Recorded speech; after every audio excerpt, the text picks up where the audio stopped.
ओम हरि ओम।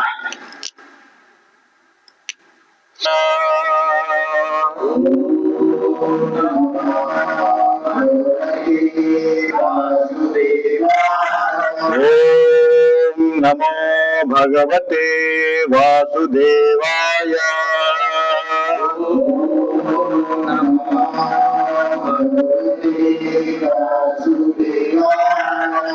कृष्णाय वासुदेवाय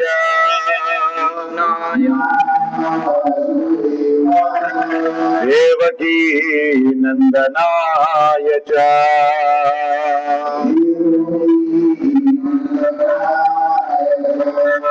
नंदगोपकुमाराय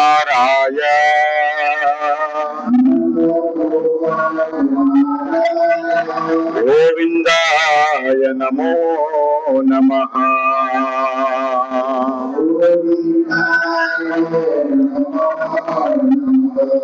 कृष्णाय वासुदेवाय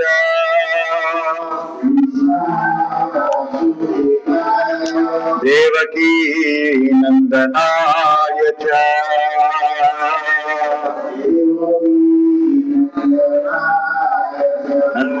नंदगोपकुमाराय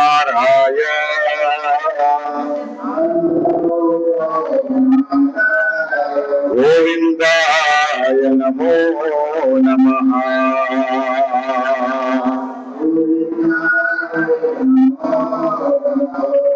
नमः कमलनाभाय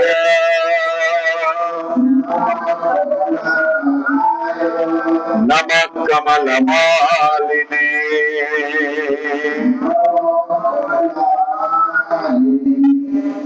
नमः कमलनेत्राय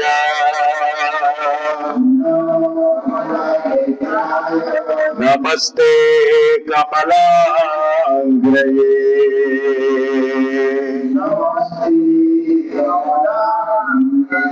नमः कमलनाभाय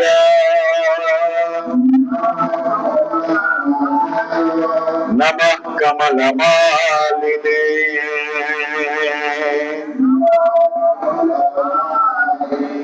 नमः कमलनेत्राय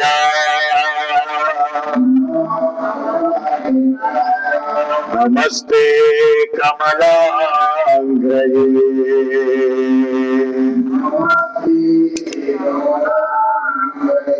नारायणं नमस्कृत्य नरं चैव नरोत्तमम् देवीं सरस्वतीं व्यासं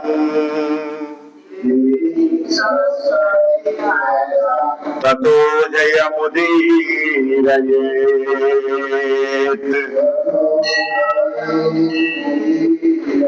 कृष्णाय वासुदेवाय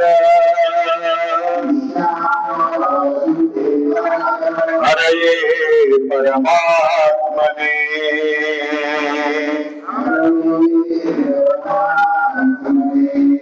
प्रणतः क्लेशनाशाय गोविंदाय नमो नमः।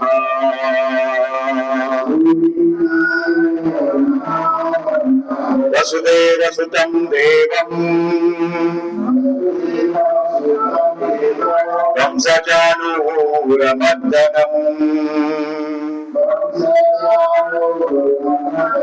देवकी परमानन्दम् कृष्णं वन्दे जगद्गुरुम्। कृष्णं वन्दे जगद्गुरुम्। कृष्णं वन्दे जगद्गुरुम्।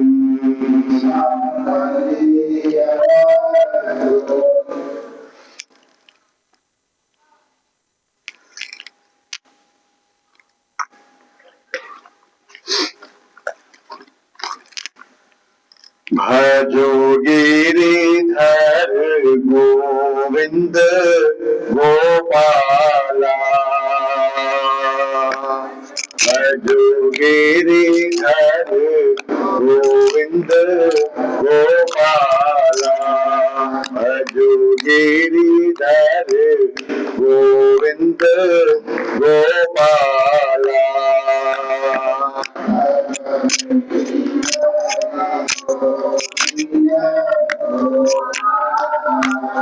भजो नट खट मोहन नंदलाला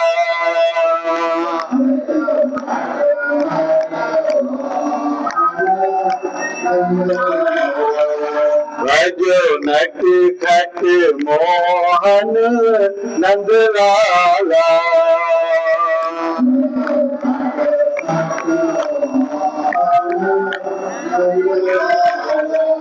भजो गिरिधर गोविंद गोपाला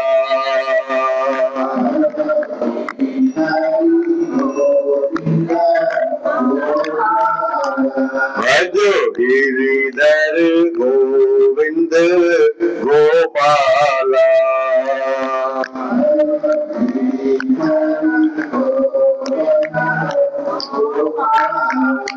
भजो नट खट मोहन नंदलाला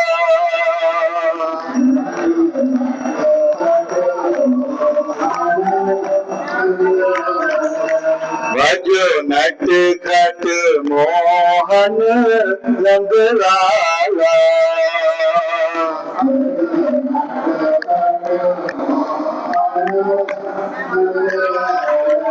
भजो गिरिधर गोविंद गोपाला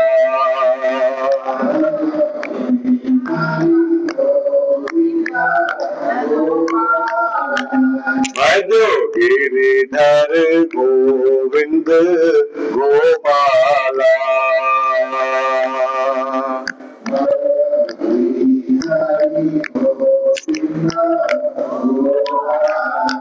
बोलिए वृंदावन बिहारी लाल की प्रेम से बोलिए राधे राधे प्रेम से बोलिए राधे राधे प्रेम से बोलिए राधे राधे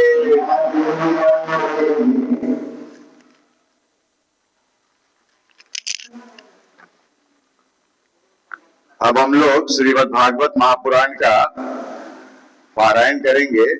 आप लोग सब सावधान हो जाइए।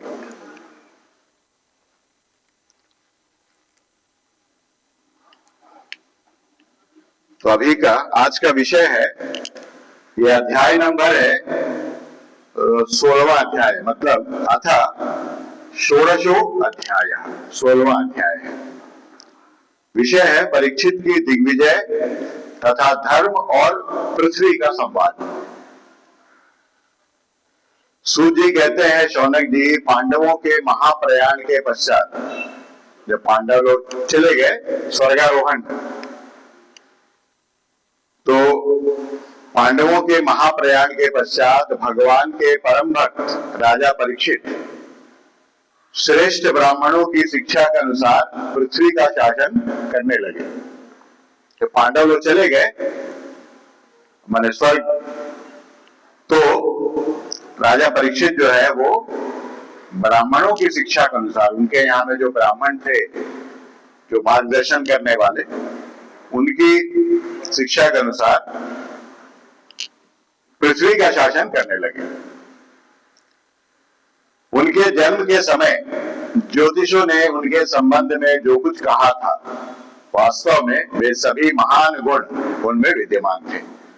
उनके जन्म के समय जैसे जैसे ज्योतिष लोग उनके बारे में बताए थे कि ये पुत्र जो है बहुत ही पराक्रमी होगा, बहुत ही सुंदर होगा, बहुत ही गुणवान होगा, बहुत ही धैर्यवान होगा, बहुत ही सहनशीलता वाला होगा, जितना भी बखान किए उनके बारे में, वो सब जो है उनमें वैसे ही मिल रहा है, विद्यमान है।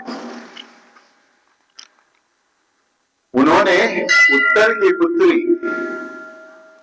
उन्होंने उत्तर मैंने उनका मामा लगेगा, उत्तरा का लड़का है ना, अभिमन्यु का पुत्र है परीक्षित, उत्तरा का लड़का है। तो उत्तरा का एक भाई था जिसका नाम था उत्तर, वो मारा गया था महाभारत का युद्ध में। उनका बेटी से ये शादी किया। माने उत्तर जो है इनको मामा लगेगा परीक्षित को। विराट राज का पुत्र था ना उत्तर, और पुत्री थी उत्तरा, तो उत्तरा से शादी किया था अभिमन्यु। उत्तरा नंदन है परीक्षित। तो परीक्षित जो है अपना जो मामा लगेगा उत्तर, जिसका देहांत हो गया था, माने स्वर्गलोक चला गया था, युद्ध में मारा गया था, उसका बेटी। मन्नु का बेटा परीक्षित नहीं, अभिमन्यु का बेटा है परीक्षित। अभिमन्यु का पुत्र है परीक्षित, अभिमन्यु और उत्तरा का पुत्र। तो अभिमन्यु नंदन भी बोला जाता है, उत्तरा नंदन भी बोला जाता है ना। जैसे दुर्योधन को गांधारी नंदन भी बोला जाता है, धृतराष्ट्र नंदन भी बोला जाता है।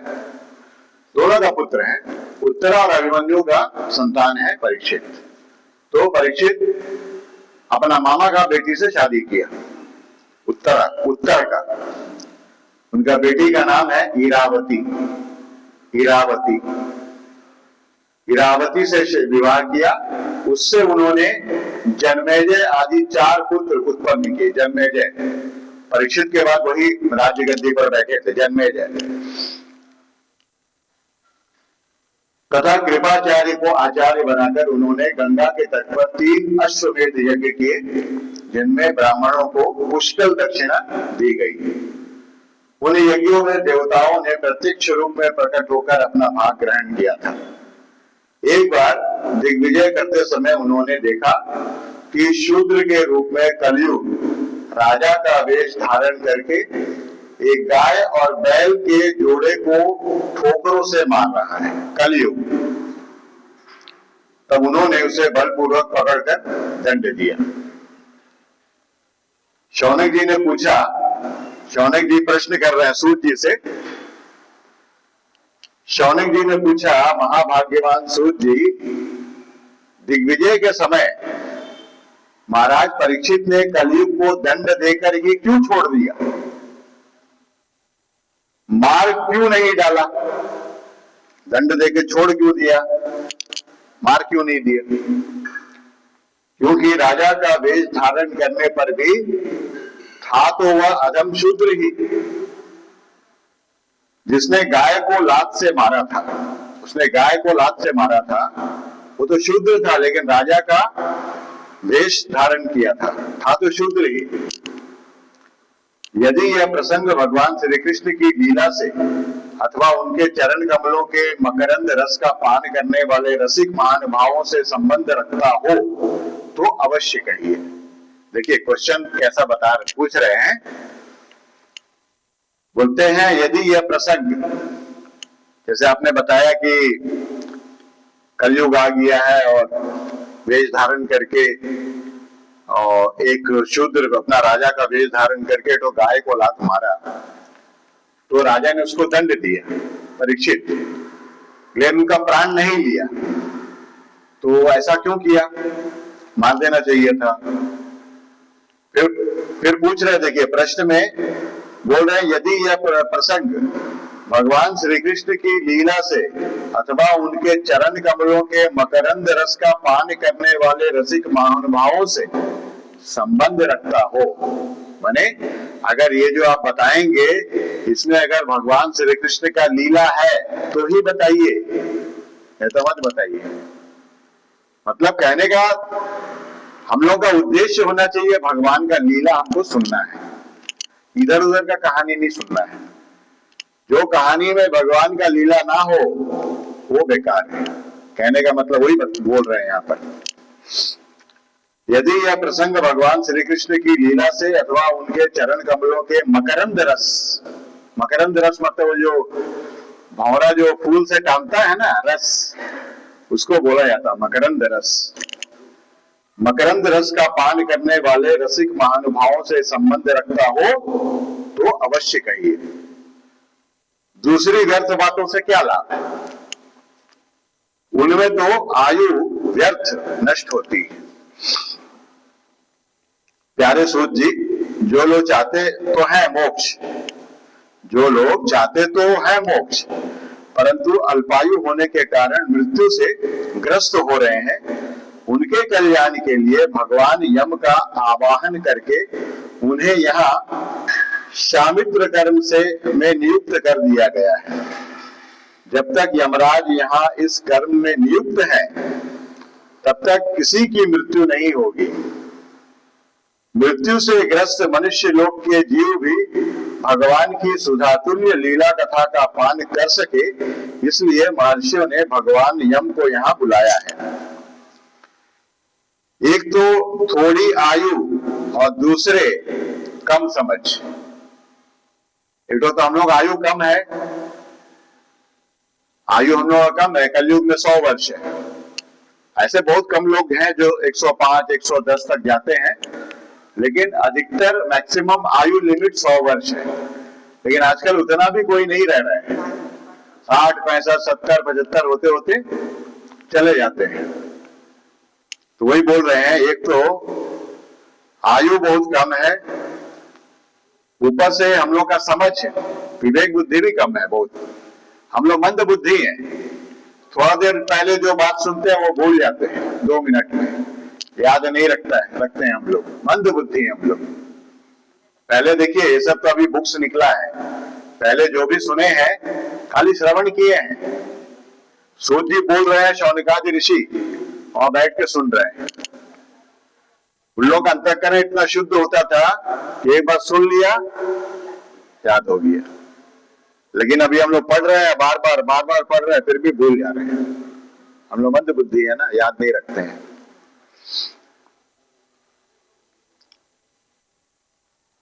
ऐसी अवस्था में संसार के मंदभाग्य विषयी पुरुषों की आयु व्यर्थ ही बीती जा रही है।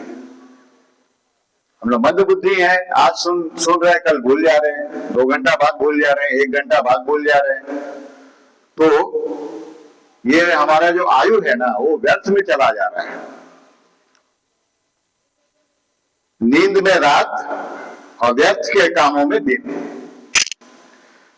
देखिए, ये जब हम लोग अच्छी तरह से श्रवण करेंगे ना, भागवत या गीता या जो भी सद्ग्रंथ है, अच्छे ग्रंथ जो मनुष्य को कल्याण के मार्ग में ले जाते हैं, वो सब जब हम लोग अच्छी तरह से सुनेंगे ना, तब ये जो संसार के जो व्यर्थ काम है ना, बहुत सारा व्यर्थ काम भी हम लोग करते हैं, बिना कोई मतलब वाला काम, वो नहीं करेंगे। जो जरूरी है वही करेंगे और बाद बाकी जो है समय वो भगवत भजन में लगाएंगे। अगर इसको सुन के हम लोग याद नहीं रखेंगे तो व्यर्थ के कामों में पड़े रहेंगे। जो नहीं करना चाहिए वो भी हम लोग करते हैं। सूत जी ने कहा, जिस समय राजा परीक्षित कुरुजांगल देश में सम्राट के रूप में निवास कर रहे थे, उस समय उन्होंने सुना कि मेरी सेना द्वारा सुरक्षित साम्राज्य में कलयुग का प्रवेश हो गया है। इस समाचार से उन्हें दुख तो अवश्य हुआ, परंतु यह सोचकर कि युद्ध करने का अवसर हाथ लगा तो वो उतने दुखी नहीं हुए। इसके बाद युद्धवीर परीक्षित ने धनुष हाथ में ले लिया। वे श्याम वर्ण के घोड़े से जुते हुए सिंह की ध्वजा वाले सुसज्जित रथ पर सवार होकर दिग्विजय करने के लिए नगर से बाहर निकल पड़े। उस समय रथ, हाथी, घोड़े और पैदल सेना उनके साथ साथ चल रही थी। उन्होंने भद्राश्व, केतुमाल, भारत, उत्तर कुरु और किमपुरुष आदि सभी वर्षों को जीतकर वहां के राजाओं से भेंट ली। उन्हें उन देशों में सर्वत्र अपने पूर्वज महात्माओं का सुयश सुनने को मिला। उस यशोगान से पद पद पर भगवान श्री कृष्ण की महिमा प्रकट होती थी। इसके साथ ही उन्हें यह भी सुनने को मिलता था कि भगवान श्री कृष्ण ने अश्वत्थामा के ब्रह्मास्त्र की ज्वाला से किस प्रकार उनकी रक्षा की थी, यदुवंशी और पांडवों में परस्पर कितना प्रेम था तथा पांडवों की भगवान श्री कृष्ण में कितनी भक्ति थी। जो लोग उन्हें ये चरित्र सुनाते उन पर महामना राजा परीक्षित बहुत प्रसन्न होते, उनके नेत्र प्रेम से खिल उठते। वे बड़ी उदारता से उन्हें बहुमूल्य वस्त्र और मणियों के हार उपहार रूप में देते। वे सुनते कि भगवान श्री कृष्ण ने प्रेम परवश होकर पांडवों के सारथी का काम किया। पांडवों का वो सारथी बने थे और जगह जगह उनको संकट से बचाया था पांडवों को। उनके सभासद बने, यहां तक कि उनके मन के अनुसार काम करके उनकी सेवा भी की। उनके सखा तो थे ही, दूत भी बने। भगवान दूत बन के गए थे हस्तिनापुर कि भाई आप लोग संधि कर लीजिए, अगर इंद्रप्रस्थ नहीं देना है तो 5 गांव दे दीजिए। 5 गांव देने से भी 5 पांडव लोग खुश रहेंगे, मेरा बात मान लेंगे। लेकिन दुर्योधन ने बोला नहीं, मैं तो दूंगा ही नहीं, सुई के नोक बराबर जमीन भी। वे रात्र को शस्त्र ग्रहण करके वीरासन में बैठ जाते और शिविर का पहरा देते। उनके पीछे पीछे चलते, स्तुति करते तथा प्रणाम करते। इतना ही नहीं, अपने प्रेमी पांडवों के चरणों में उन्होंने सारे जगत को झुका दिया। तब परीक्षित की भक्ति भगवान श्री कृष्ण के चरण कमलों में और भी बढ़ जाती। जब ये सब लोगों के मुंह से सुने परीक्षित, तो उनका भक्ति जो है भगवान के प्रति और बढ़ गया। इस प्रकार वे दिन दिन पांडवों के आचरण का अनुस्मरण करते हुए दिग्विजय कर रहे थे। उन्हीं दिनों उनके शिविर से थोड़ी ही दूर पर एक आश्चर्य घटना घटी, वह मैं आपको सुनाता हूं। धर्म बैल का रूप धारण करके एक पैर से घूम रहा था। धर्म बैल का रूप धारण करके एक पैर से घूम रहा था। एक स्थान पर उसे गाय के रूप में पृथ्वी मिली। पुत्र की मृत्यु से दुखिनी माता के समान उसके नेत्रों से आंसुओं के झरने झर रहे थे। उसका शरीर श्रीहीन हो गया था। धर्म पृथ्वी से पूछने लगा, कल्याणी कुशल से तो हो ना, तुम्हारा मुख कुछ कुछ मलिन हो रहा है, तुम श्रीहीन हो रही हो। मालूम होता है तुम्हारे हृदय में कुछ ना कुछ दुख अवश्य है। क्या तुम्हारा कोई संबंधी दूर देश में चला गया है जिसके लिए तुम इतनी चिंता कर रही हो? कहीं तुम मेरी तो चिंता नहीं कर रही थी कि अब इसके 3 पैर टूट गए हैं, एक ही पैर पर रह गया है। देखिए, ये जो बैल है ना, बैल होता है धर्म का प्रतीक। तो कलयुग जैसे ही आया, उसका 3 पैर कट गया। 3 पैर मतलब सत्य, शौच, सत्य तो है अभी कलयुग में, तप, शौच और पवित्रता। सतयुग में चारों था, तप, शौच, पवित्रता और सत्य, चारों था। जैसे जैसे एक एक युग चेंज हुआ, सतयुग के बाद त्रेता आया तो 1 पैर कट गया, 3 पैर रह गया, माने एक चीज कट गया, तप कट गया, बाकी 3 था। त्रेता खत्म हुआ तो और 1 पैर कट गया, 2 पैर हो गया। द्वापर आया, द्वापर खत्म हुआ तो 3रा पैर भी कट गया, मतलब तप, शौच और पवित्रता, ये तीनों कट गया, 3 पैर। 1 पैर रह गया सत्य। सत्य, सत्य क्या है? भगवान है। आज भी हम लोग बोलते हैं राम नाम सत्य है ना? राम नाम सत्य है बोलते हैं हम लोग कि भगवान सत्य है, ये सब मानता है, इसीलिए सत्य रह गया। बाकी शौच नहीं है, खत्म हो गया है, पवित्रता खत्म हो गया है, तब तो है ही नहीं, बिल्कुल खत्म हो गया है। तो ये बोलते हैं संभव है तुम अपने लिए शोक कर रही हो कि अब शूद्र तुम्हारे ऊपर शासन करेंगे। तुम्हें इन देवताओं के लिए भी खेद हो सकता है जिन्हें अब यज्ञों में आहुति नहीं दी जाती। अथवा उस प्रजा के लिए भी जो वर्षा ना होने के कारण अकाल एवं दुर्भिक्ष से पीड़ित हो रही है। देवी, क्या तुम राक्षस सरीखे मनुष्यों के द्वारा सताई हुई आरक्षित स्त्रियों एवं आर्त बालकों के लिए शोक कर रही हो? संभव है विद्या अब कुकर्मी ब्राह्मणों के चंगुल में पड़ गई है। विद्या अब कुकर्मी ब्राह्मणों के चंगुल में पड़ गई है और ब्राह्मण विप्रद्रोही राजाओं की सेवा करने लगे हैं और इसी का तुम्हें दुख हो। मतलब अभी का क्या है,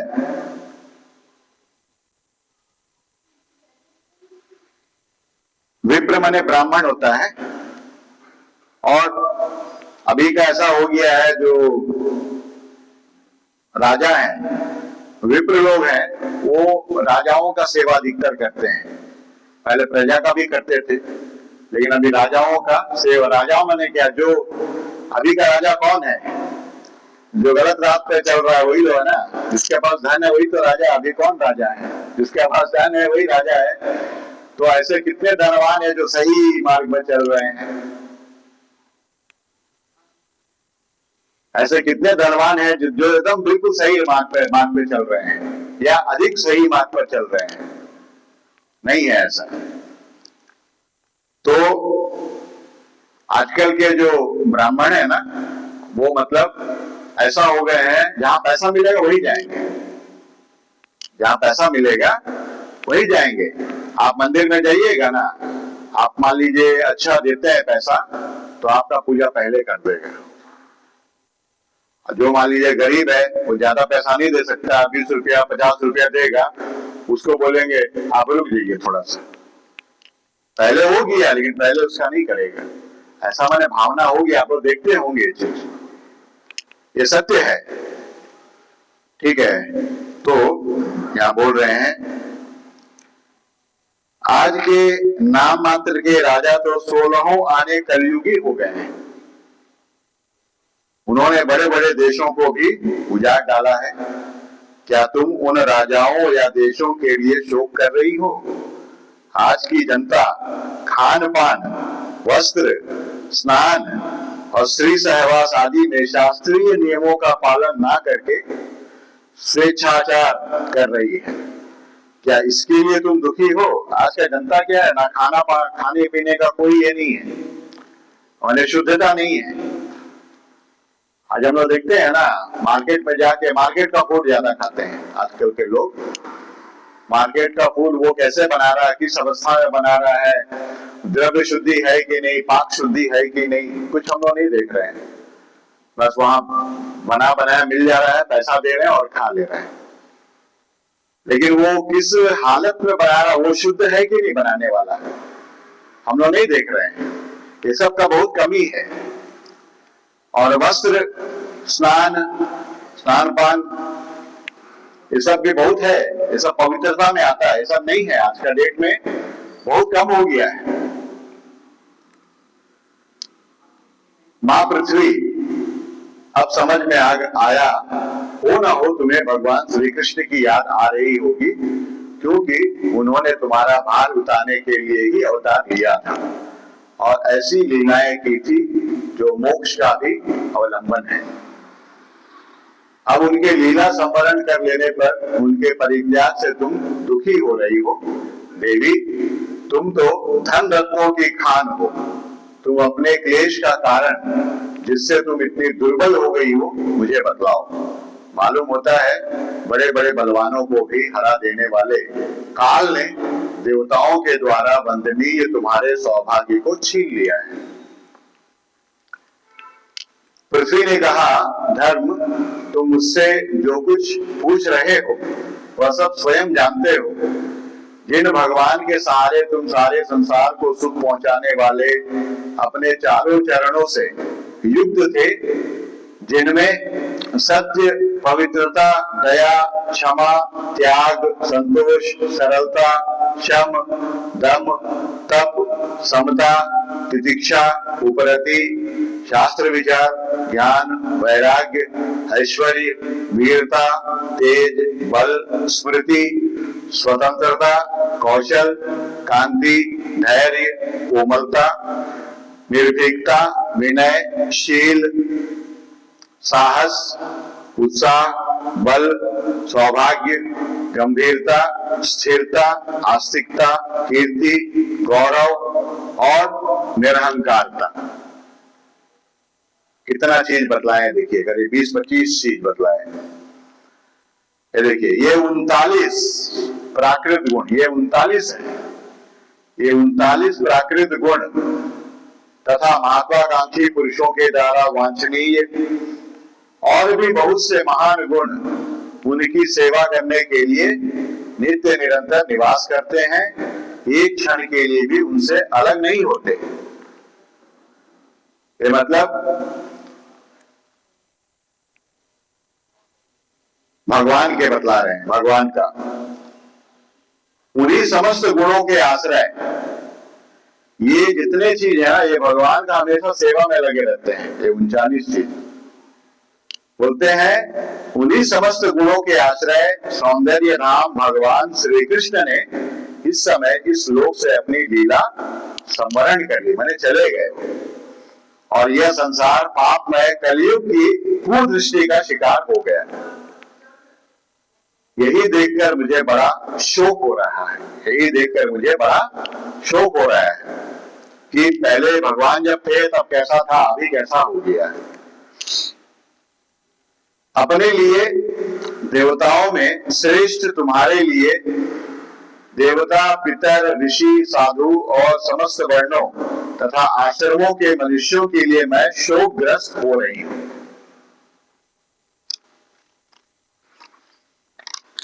जिनका कृपा कटाक्ष प्राप्त करने के लिए ब्रह्मा आदि देवता भगवान के शरणागत होकर बहुत दिनों तक तपस्या करते हैं, तपस्या करते रहे, वही लक्ष्मी जी अपने निवास स्थान कमल वन का परित्याग करके बड़े प्रेम से जिनके चरण कमलों की सुभग छत्र छाया का सेवन करती हैं, उन्हीं भगवान के कमल, वज्र, अंकुश, ध्वजा आदि चिन्हों से युक्त श्री चरणों से विभूषित होने के कारण मुझे महान वैभव प्राप्त हुआ था और मेरी तीनों लोकों से बढ़कर शोभा हुई थी, परंतु मेरे सौभाग्य का अंत हो गया। ये बता रही है, पृथ्वी बता रही है धर्म को। भगवान ने मुझ अभाग्नि को छोड़ दिया। मालूम होता है मुझे अपने सौभाग्य पर गर्व हो गया था, इसीलिए उन्होंने मुझे यह दंड दिया है।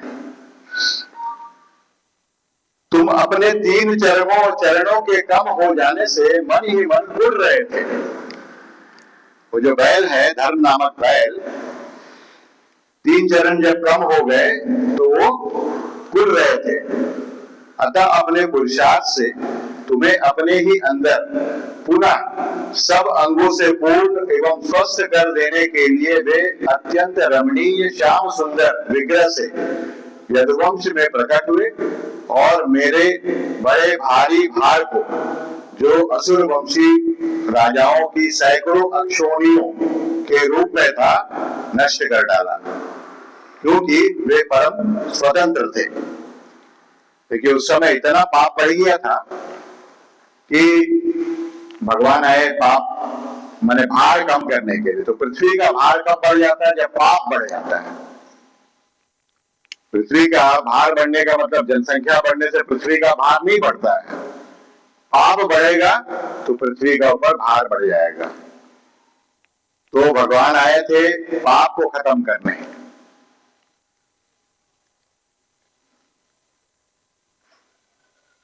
जिन्होंने अपने प्रेम भरी चितवन, मनोहर मुस्कान और मीठी मीठी बातों से सत्यभामा आदि मधुमयी माननियों के मान के साथ धीरज को भी छीन लिया था, तथा जिनके चरण कमलों के स्पर्श से मैं निरंतर आनंद से पुलकित रहती थी, उन पुरुषोत्तम भगवान श्री कृष्ण का विरह भला कौन सह सकती है? पृथ्वी बोल रही है। तो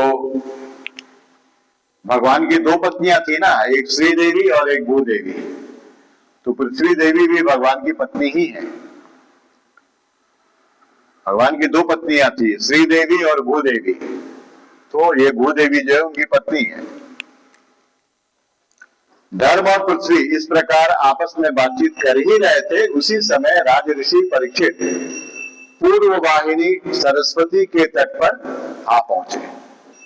अभी धर्म और पृथ्वी इस तरह से बात कर रही थी, तब तक महाराज परीक्षित जो है वहां आ गए। तो ये अध्याय यहां पर समाप्त हुआ है। इति श्रीमद्भागवते महापुराणे पारमहंस्याम संहितायां प्रथम स्कंधे पृथ्वी धर्म संवादो नाम षोडशो अध्यायः। 16वां अध्याय कंप्लीट हो गया है। तो अभी एक भजन कर लेते हैं हम लोग। हम तो आज लाए नहीं है वो बजाने वाला। गोविंद बोलो हरि गोपाल बोलो,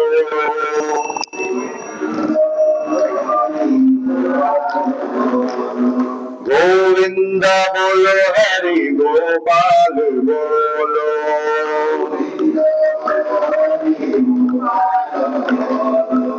गोविंद बोलो हरि गोपाल बोलो,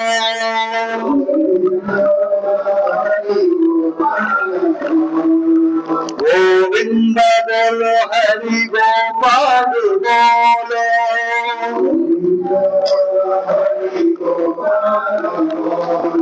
राधा रमण हरि गोविंद बोलो,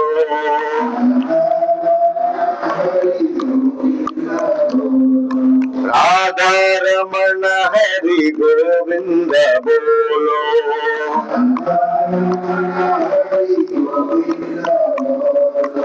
गोविंद बोलो हरि गोपाल बोलो,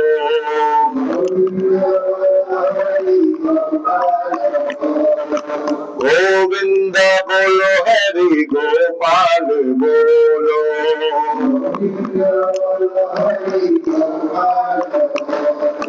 राधा रमण हरि गोविंद बोलो,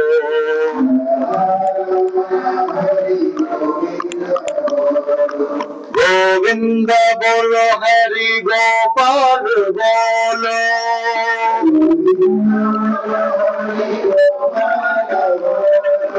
गोविंद बोलो हरि गोपाल बोलो,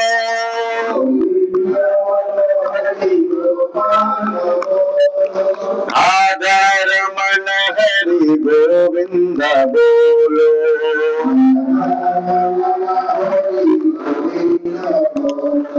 राधा रमण हरि गोविंद बोलो,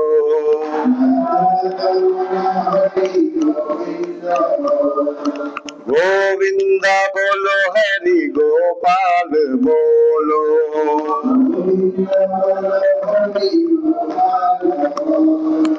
गोविंद बोलो हरि गोपाल बोलो,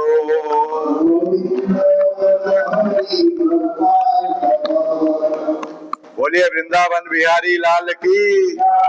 प्रेम से बोलिए राधे राधे, प्रेम से बोलिए राधे राधे, प्रेम से बोलिए राधे राधे।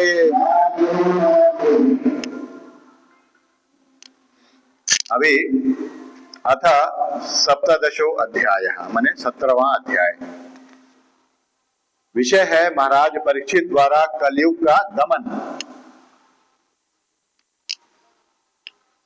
सूत जी कहते हैं शौनक जी वहां पहुंचकर राजा परीक्षित ने देखा कि एक राजवेशधारी शूद्र हाथ में डंडा लिए हुए है और गाय बैल के एक जोड़े को इस तरह पीटता जा रहा है जैसे उसका कोई स्वामी ही ना।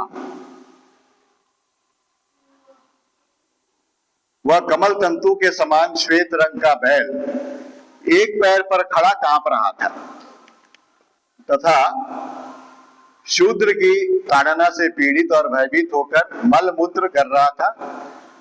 धर्मोपयोगी दूध, घी आदि हविष्य पदार्थों को देने वाली वह गाय भी बार बार शूद्र के पैरों की ठोकरें खाकर अत्यंत दीन हो रही थी।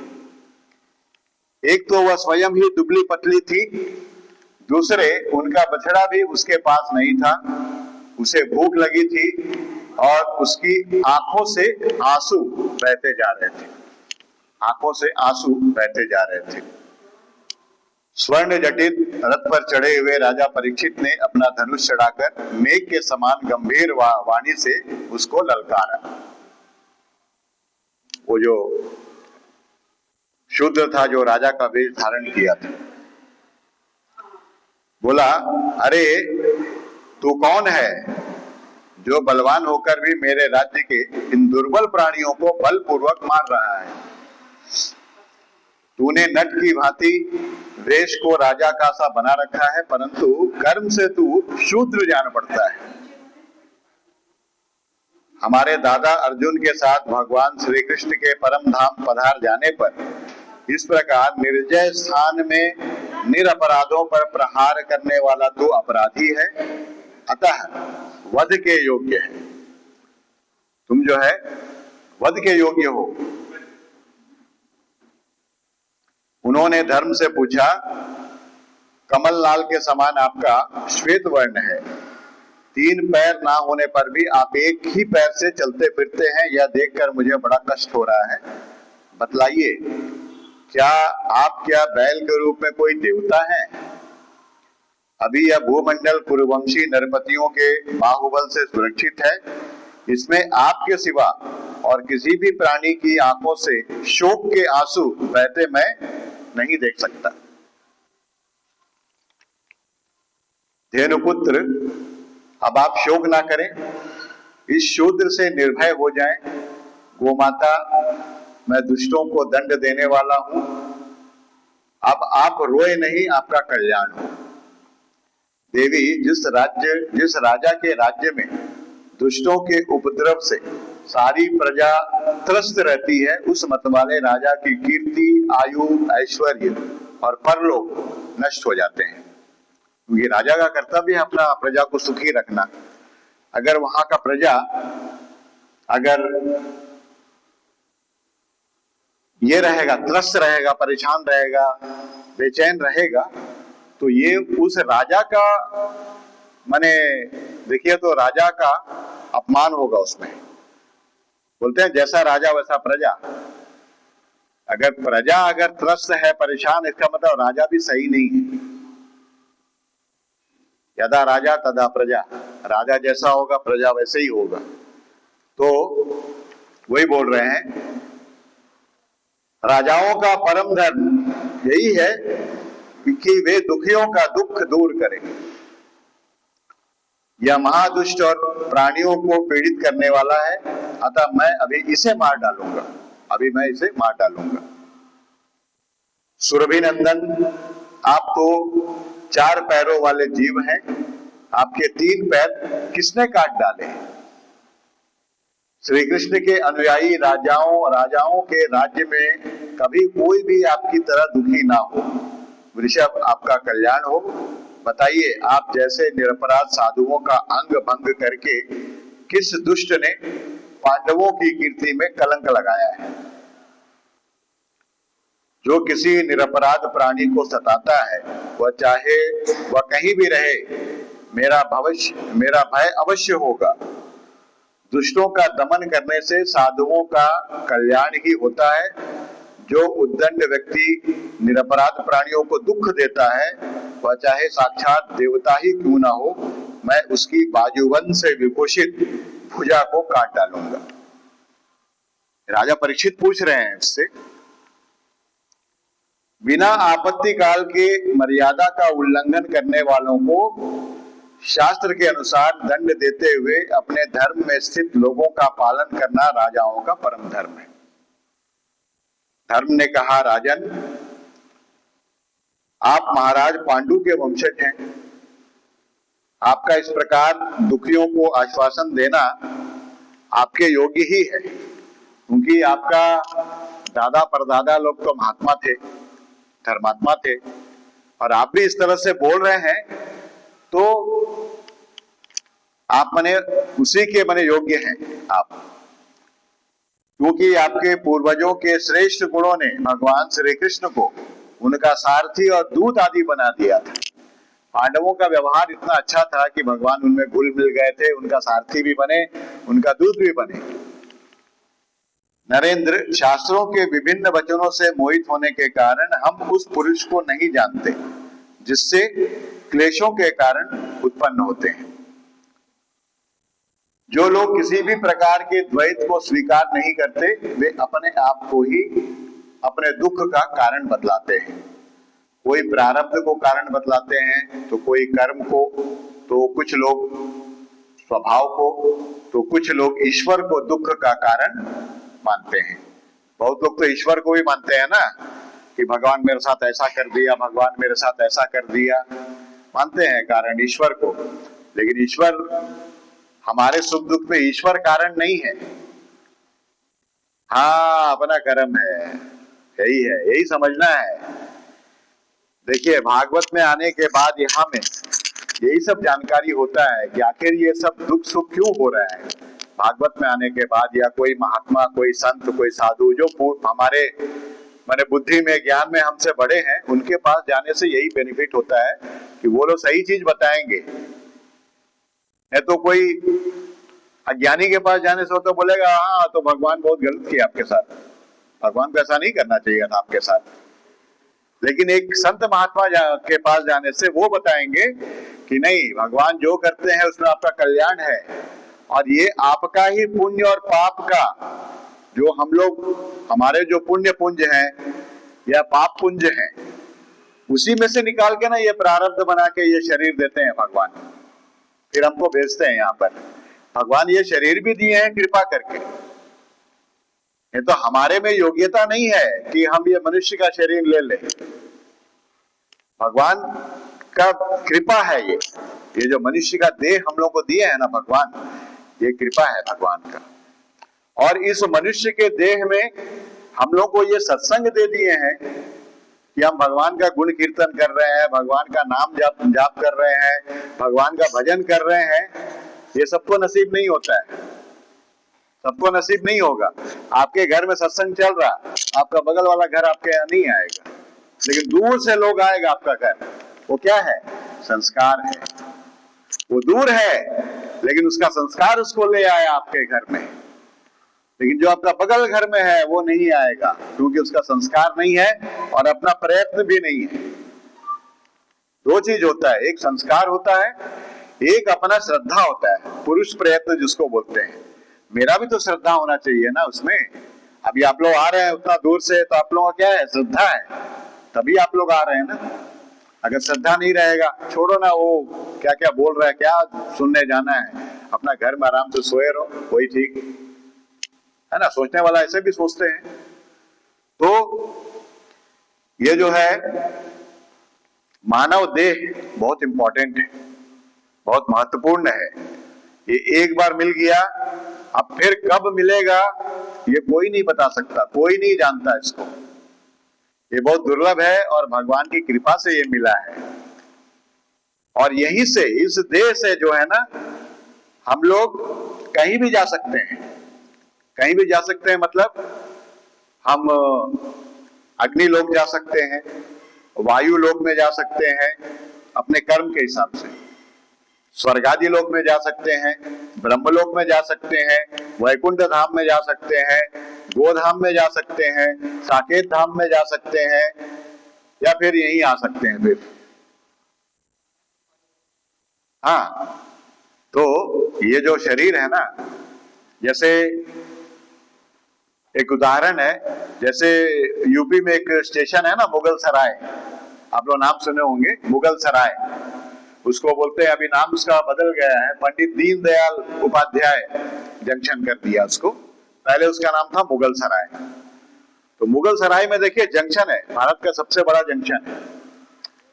जगह जगह के लिए वहां से ट्रेन कटता है, जगह जगह के लिए, इंडिया का हर कोना के लिए वहां से कटता है, सबसे बड़ा जंक्शन है। तो हम लोग वहीं में खड़े हैं, सोचिए। अब हमको ये सोचना है कि हमको जाना कहाँ है, क्योंकि जो वैकुंठ धाम में जाएगा जो गाड़ी, जो गोलोक धाम में जाएगा, जो साकेत धाम में जाएगा, वो गाड़ी फिर वापस नहीं आएगा यहाँ। और बाकी जगहों पर जो जाएगा, स्वर्गलोक, अग्निलोक, सूर्यलोक, चंद्रलोक, वो सब वापस आएगा, फिर आना पड़ेगा वापस यहाँ में। तो ऐसा गाड़ी में बैठना है जो वापस ना आए फिर यहाँ पर। तो किस गाड़ी में बैठना होगा? जो वैकुंठ की तरफ जा रहा हो उस गाड़ी में हम लोगों को बैठना है। वो गाड़ी में क्या है? वो गाड़ी जहाँ हरि कीर्तन होता है, जहाँ भजन होता है, वहीं में जाना है, वहां सुनना है और अपने भी वही करना है, भगवान का भजन करना है। भगवान का भजन करेंगे हम लोग वहीं चल जाएंगे। कहने का मतलब हम लोग जिसका भजन करेंगे हम लोग वहीं जाएंगे। संसार का भजन करेंगे तो संसार में ही आते रहेंगे, संसार में ही आते रहेंगे। और भगवान के भजन, भगवान का भजन करेंगे, एक बार चले गए वहां में, वहां से फिर वापसी का टिकट नहीं है,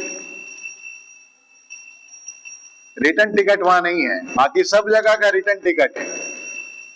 जाएंगे तो फिर वहां से आएंगे। जब पुण्य मेरा खत्म हो जाएगा ना, स्वर्ग आदि लोक में जाएंगे, जो हम पुण्य करेंगे उसी के बल पे जाएंगे वहां में। जब स्वर्ग में जाएंगे, वहां जो पुण्य मेरा खत्म हो जाएगा, पुण्य भोगेंगे वहां में। वहां में एक से एक अप्सरा है, सब है, नंदन वन है, सब है, वहां पुण्य भोगेंगे। लेकिन जैसे बैंक से हम लोग पैसा निकालते हैं ना, 1 लाख है, अब एक महीना 10,000 निकाल दिए, अगला महीना फिर 10,000 निकाल दिए, फिर उसके बाद 10,000 निकाल दिए, तो क्या होगा? 1 लाख 10 महीना में खत्म हो जाएगा। तो जैसे जैसे हम वहां पुण्य भोगेंगे, वो पुण्य मेरा धीरे धीरे घटते जाएगा, और जिस दिन घटेगा वहां से धक्का दे देगा हमको, नीचे गिरा देगा, बोले जाओ तुम फिर वापस, तेरा पुण्य खत्म हो गया। अभी 1 लाख रुपया बैंक में है, हर महीना हम 10,000 निकाल लिए, 1 लाख निकल गया 10 महीना में। उसके बाद अगर हम बैंक में जाके मांगेंगे तो देगा वो कैशियर, बोलेगा आपका तो खत्म हो गया पूरा पैसा, अभी तो आपका पैसा है नहीं, पहले जमा कीजिए फिर निकालिए, यही ना बोलेगा। तो वही है, ये जो मनुष्य का देह है ये बहुत महत्वपूर्ण है। यहीं से हम लोग जाएंगे जहां भी जाएंगे, और यही में बंधन लगा। हम लोग आपको बताए थे ना एक बार कि देखिए ये सब जो है ना, हमेशा हम लोग को याद रखना चाहिए। याद रखेंगे तो ये काम आएगा। जैसे है, जैसे देखिए ये यहां में से गांठ मार दिया ना, इसको, ये गांठ पड़ गया। अब एक गांठ को हम यहां से खोलने चाहेंगे तो खुलेगा कभी? कभी नहीं खुलेगा। तो यहां में जो गांठ पड़ा यहीं से खुलेगा। यहां हम लाखों बरस प्रयत्न करें, यहां से गांठ कभी नहीं खुलेगा, यहीं से खुलेगा। तो इस मनुष्य शरीर में ही हम लोग ये गांठ बांध दिए हैं, और हम लोग यहाँ भटक रहे हैं। कभी कुत्ता बन रहे हैं, कभी बिल्ली बन रहे हैं, कभी गधा बन रहे हैं, कभी कुछ बन रहे हैं, कीड़ा बन रहे हैं, कभी मकोड़ा बन रहे हैं। ये सब हम लोग पार करके आए हैं। 84 लाख योनि हम लोग पार करके आए हैं, और भगवान कृपा करके ये शरीर हम लोग को दिए हैं कि ये जो रथ दिए हैं ना, ये रथ है, भगवान के पास जाने का रथ है। तो इस रथ के ऊपर चढ़ के हम लोग को चले जाना है। बाकी किसी शरीर में ये गांठ खुलेगा नहीं, ये वाला गांठ इसी शरीर में खुलेगा। तो ये मनुष्य देह इतना इंपॉर्टेंट है, ये गांठ किसी में नहीं खुलेगा। और इसलिए इस मनुष्य शरीर का हम लोगों का जो मिला है भगवत कृपा से, इसका हम लोगों को सदुपयोग करना है। सदुपयोग क्या है? भगवान का भजन, भगवान का भक्ति, यही सदुपयोग है। और बाकी कुछ भी करेंगे वो दुरुपयोग है। मात्र भगवान का भजन, भगवान की भक्ति, अपना घर में रह के अपना जो कर्तव्य कर्म है उसको करते हुए भगवान का भजन करना है। भगवान ये नहीं बोले कि सब कुछ छोड़ के मेरा भजन कीजिए, नहीं। अपना जो कर्तव्य कर्म है, पति के प्रति जो कर्तव्य है, पत्नी के प्रति जो कर्तव्य है, बच्चों के प्रति जो कर्तव्य है, वो सबको करना है ईमानदारी से, और भगवान का भजन करते रहना है। गीता में भी भगवान यही बताए अर्जुन को, तस्मात् सर्वेषु कालेषु माम अनुस्मर युध्यच। भगवान बोले हैं कि हे अर्जुन, तुम मेरा नाम स्मरण करते हुए युद्ध कर, मन मुझ में लगा और बाण वहां छोड़। वो कर्म को मैं नोट नहीं करूंगा, तुमको पाप नहीं लगेगा, क्योंकि मन तेरा मेरे पास है। तेरा जो इंद्रिय है वो कर्म कर रहा है, मार रहा है, इस तरह से। तो यहां पर बोलते हैं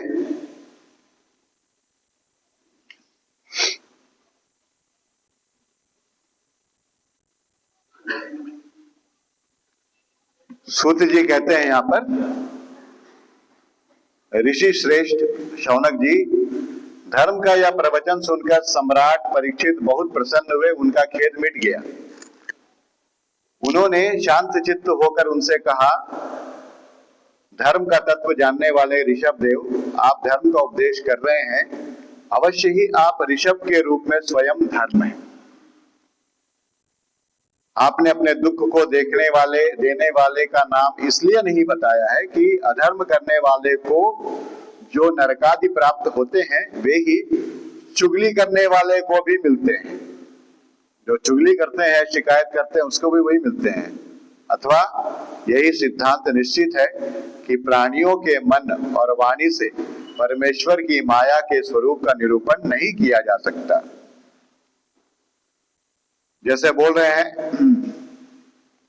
धर्मदेव, सतयुग में आपके 4 चरण थे, 4 पैर थे सतयुग में। तप, पवित्रता, दया और सत्य। इस समय अधर्म के अंश, गर्व, आसक्ति और मद से ये 3 चरण नष्ट हो गए हैं। नष्ट क्यों हुए? अधर्म का अंश गर्व, आसक्ति और मद माने अहंकार,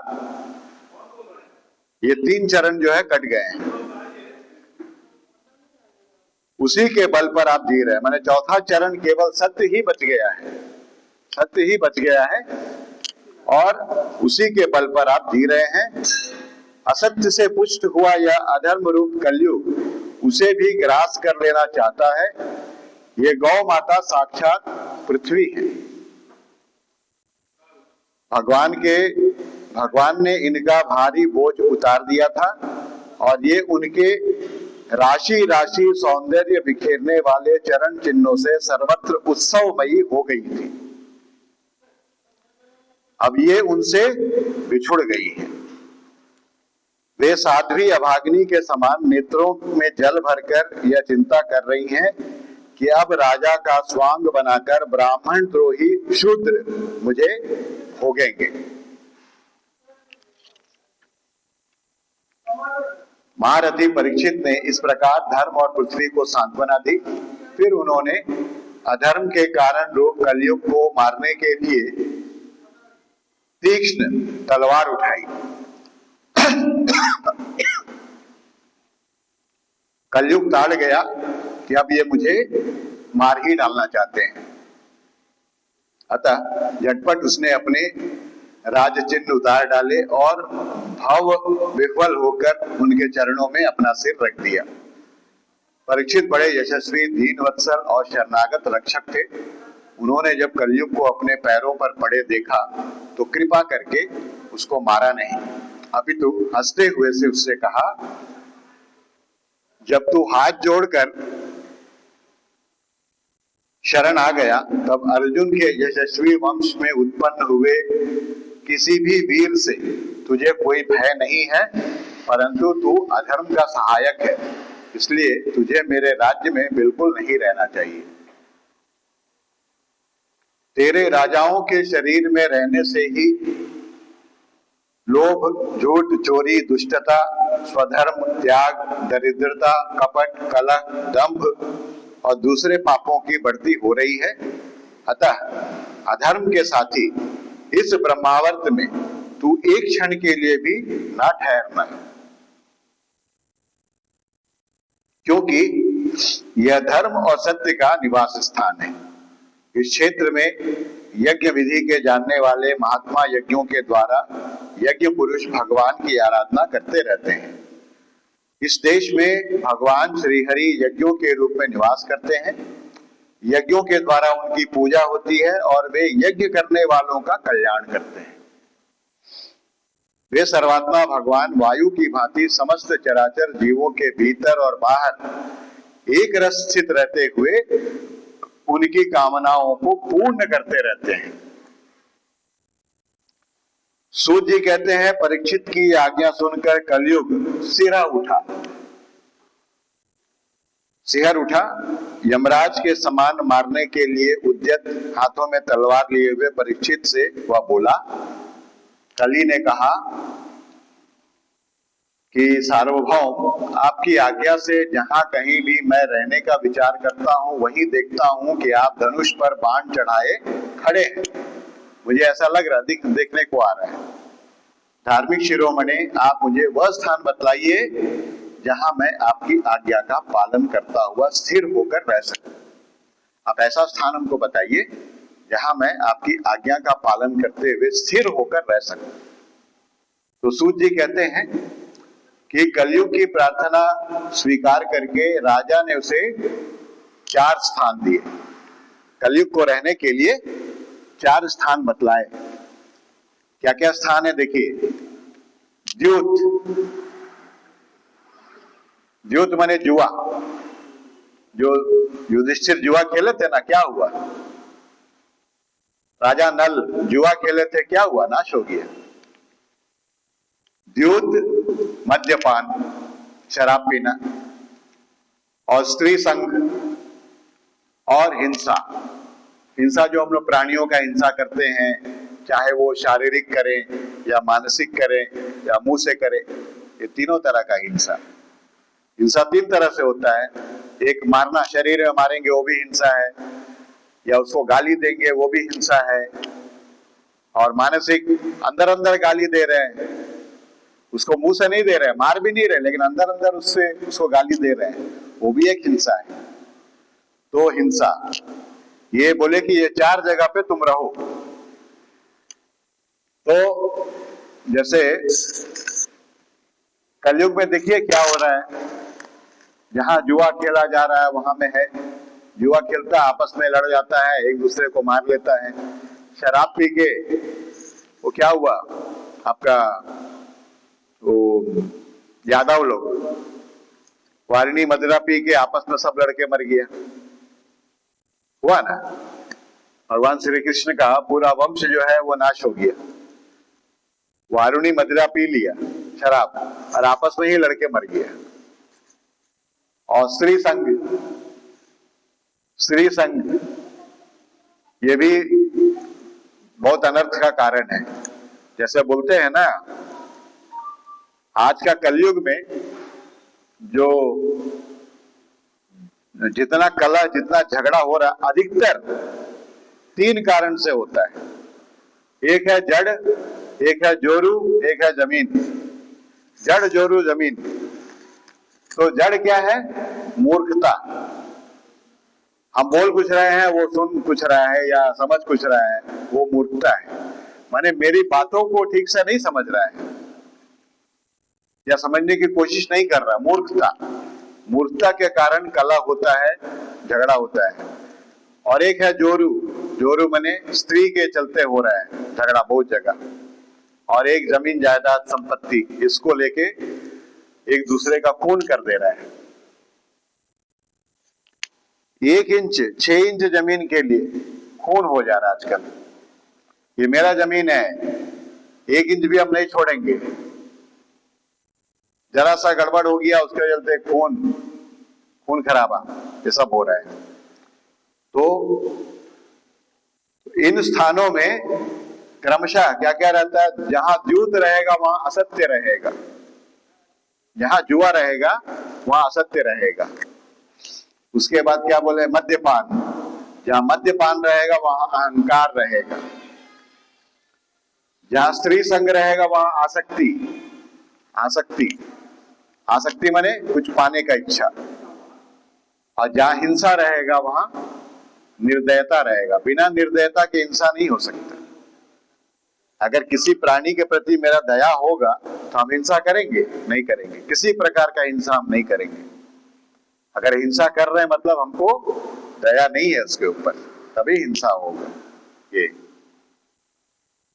उसने और भी स्थान मांगे। देखिए, ये 4 प्रकार के अधर्म निवास करते हैं। जहां में द्यूत, मद्यपान, स्त्री संग और हिंसा रहेगा, वहां में असत्य, मद, आसक्ति और निर्दयता, ये 4 प्रकार के अधर्म निवास होगा वहां पे।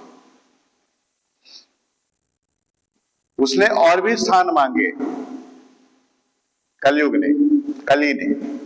तब समर्थ परीक्षित ने उसे रहने के लिए एक स्थान और दिया। ये 4 तो दिया ही, द्यूत, मद्यपान, स्त्री संग और हिंसा, ये 4 तो दिया ही, एक स्थान और दिया। वो क्या है? सुवर्ण, सोना। सुवर्ण माने सोना भी होता है, सुवर्ण माने धन भी होता है, धन, रुपया पैसा। इस प्रकार कलयुग के 5 स्थान हो गए: झूठ, मद, काम, वैर और रजोगुण, है ना। तो परीक्षित के दिए हुए इन्हीं 5 स्थानों में अधर्म का मूल कारण कली उनकी आज्ञाओं का पालन करता हुआ निवास करने लगा। ये जो सोना जो दिए ना, सोना में जगह, तो कली क्या हुआ? वो जरासंध का मुकुट में प्रवेश कर गया था। जो भीम जो जरासंध को परास्त किए थे ना, तो उसका मुकुट लेके आ गए थे अपने यहाँ, और जो स्टोर रूम जिसको बोलते हैं वहां रख दिए थे। तो एक दिन जब परीक्षित निकले शिकार करने, तो क्या इनका मन में सूझा, वैसी अनहोनी था या क्या था, वही जरासंध का मुकुट लेके पहन लिए थे और चले गए। तो इतना धर्मात्मा राजा, इतना भगवान भक्त, वो शमीक महामुनि बैठे हुए थे, तो ये गए, प्यास लगा, पानी मांगे, वो तो ध्यान में समाधि में थे, वो बेचारा, वो तो सुने ही नहीं इनका बात। इनको गुस्सा आ गया, वही मुकुट का प्रभाव से, कली का प्रभाव से, रजोगुण। तो गुस्सा आ गया। गुस्सा आके क्या हुआ, जब वापस आ रहे थे तो वहां एक सांप मर के पड़ा हुआ था।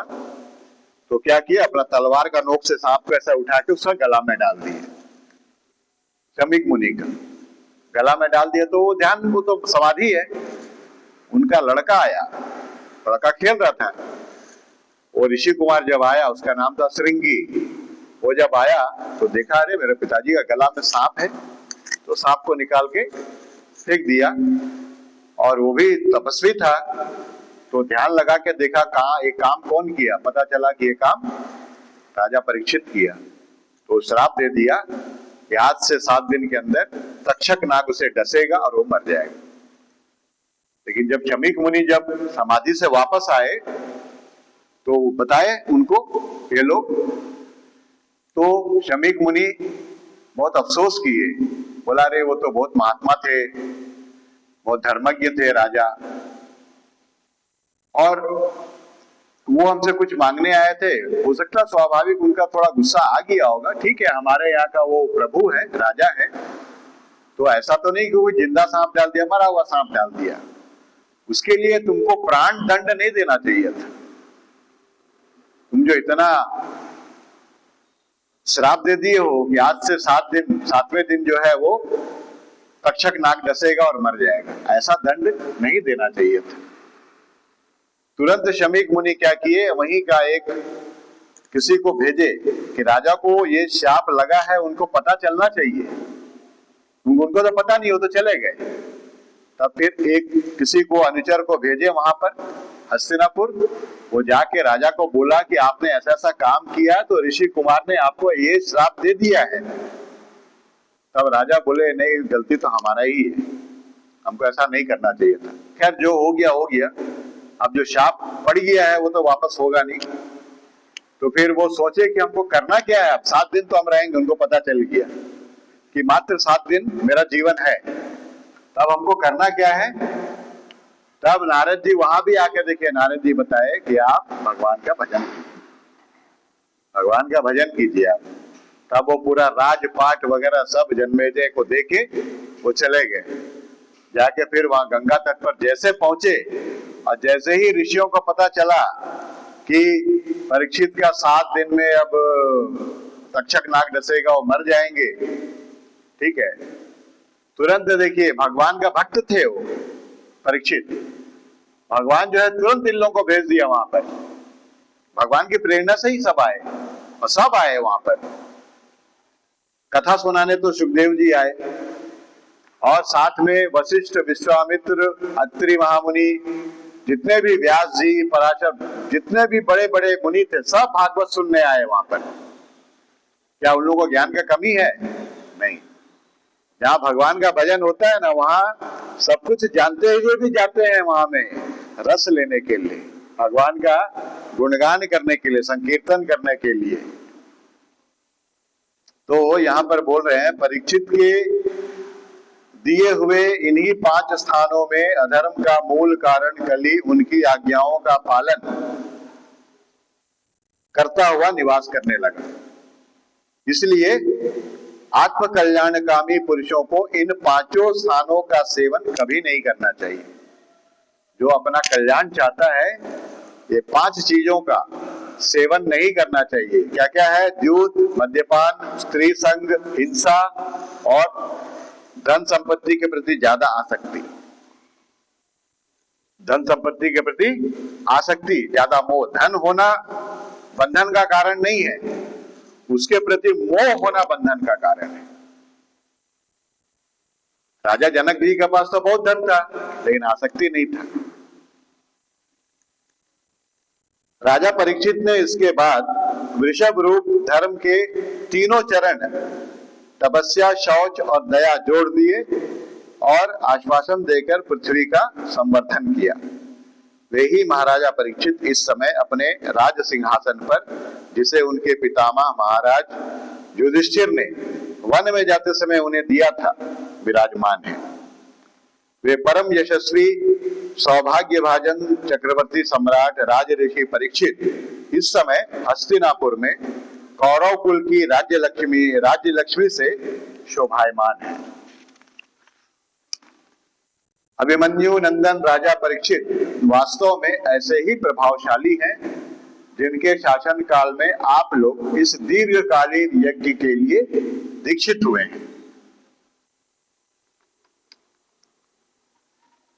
तो यहां पर यह अध्याय समाप्त हो गया है। इत श्रीमद् भागवते महापुराणे पारमहंस्याम संहितायाम प्रथम स्कंधे कलि निग्रहो नाम सप्तदशो अध्यायः। बोलिए वृंदावन बिहारी लाल की, प्रेम से बोलिए राधे राधे, प्रेम से बोलिए राधे राधे, प्रेम से बोलिए राधे राधे। चलिए, आज तो समय हो गया है, तो हम लोग यहीं पर विश्राम देंगे इसको। तो पहले हम लोग विश्राम देने के पहले महामंत्र हम लोग उच्चारण करेंगे, गाएंगे उसको, भजन करेंगे। कलयुग का महामंत्र तो भगवान का रूप को अपने सामने में रखते हुए जो आप गाएंगे उसको अच्छा से श्रवण करते हुए इस भजन को गाना है, ठीक है? हरे कृष्णा कृष्णा कृष्णा हरे हरे, हरे राम राम राम हरे हरे।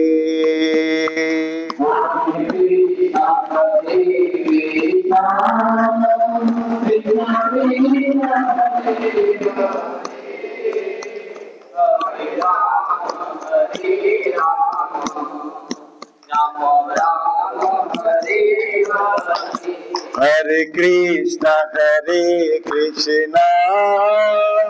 कृष्णा कृष्णा हरे हरे, हरे राम राम राम हरे हरे। हरे कृष्णा कृष्णा कृष्णा हरे हरे, हरे राम राम हरे हरे। हरे कृष्ण कृष्ण कृष्ण हरे हरे, हरे राम राम राम हरे